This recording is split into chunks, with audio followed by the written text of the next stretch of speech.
All right, so how was the off season? What did you work on, and how did you prepare for 2019?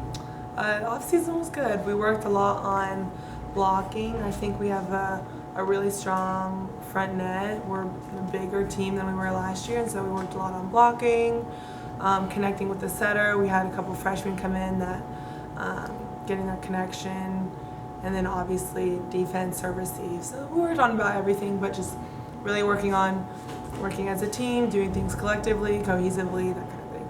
Seems like blocking is a big theme among the outsides. Is that something you noticed reviewing last year, or is it something the coaches implored you to work on in the offseason? Definitely the coaches, and we all know that it can be a struggle sometimes.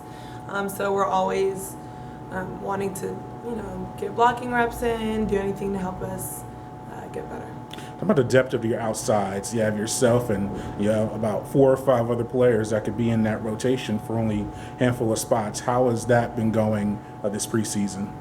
Well, Julia and Michaela, Mariana, Dom, they've all done a really good job on the outside. So I think there is a lot of depth. They all do really well whenever they get put in, and I think that just like getting comfortable with the game, especially Julia because she's a freshman, Mariana, Michaela, and Dom have a lot more experience, but just having them get comfortable with playing and knowing how we kind of do things. What's it like you being a senior now on this roster and helping?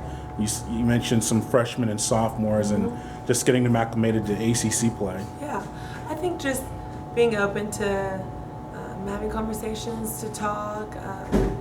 I remember my freshman year when we played Auburn and it wasn't a really good game, and it was just like a whole deja vu last time we just played Auburn, but just making sure that they're comfortable with talking to me, encouraging them, giving them confidence, that kind of thing. And you mentioned that Auburn scrimmage. What can you take from that as you prepare for this upcoming weekend and opening of the regular season? Yeah, just I think being mentally strong as a team. Teams are not just going to give us the win and just hand it to us. So we got to know how to be mentally strong, keep pushing through things when things aren't working, and find different ways to score. Yeah, and then lastly, what about this weekend? You're finally going to start the regular season. What's the anticipation level of the team, and what do you have to do well to have a successful weekend? I think we really have to hone in on our blocking as well. I think Auburn exposed a lot of what we need to work on, and so really work on blocking and really just being able to side out whenever there's a string of points that the other team has won.